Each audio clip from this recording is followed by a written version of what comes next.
Indian railway దేశంలోనే అతిపెద్ద రవాణా వ్యవస్థ. ప్రతిరోజు లక్షలాది మంది ప్రయాణికులు ఈ సేవలను వినియోగించుకుంటూ ఉంటారు. కానీ చాలా స్టేషన్లు రైళ్లలో శుభ్రత పూర్తిగా సరిగా ఉండదు అన్నది అందరికీ తెలిసిన విషయమే. ఇందులో భాగంగా ఒక ముఖ్యమైన సమస్య ప్రయాణికులు రైల్వే ప్రాంగణంలో బొమ్మ వేయడం. ఈ అపరిశుభ్రతను కట్టడి చేయడమే లక్ష్యంగా పశ్చిమ బెంగాల్లోని సీల్దా డివిజన్లో ఓ కఠిన డ్రైవ్ ప్రారంభించబడింది.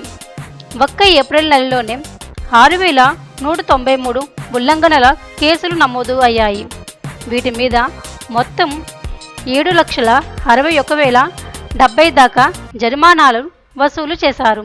దీనిని పైలట్ ప్రాజెక్టుగా చేపట్టి ప్రతి స్టేషన్లో బొమ్మ వేసిన వారిని గుర్తించి వెంటనే జరిమానా విధించారు. ఈ కార్యక్రమాన్ని తూర్పు రైల్వే జనరల్ మేనేజర్ మిలింద్ కే జూస్కర్ స్వయంగా ప్రారంభించారు. ఈ విధానాన్ని దేశంలోని ఇతర రైల్వే డివిజన్లకు విస్తరించాలని సూచించారు. ఇది స్వచ్ఛత కోసం తీసుకున్న ఒక తీవ్రమైన చర్య. ప్రయాణికుల సహకారం ఉంటే రైల్వేలు మరింత పరిశుభ్రంగా మారవచ్చు.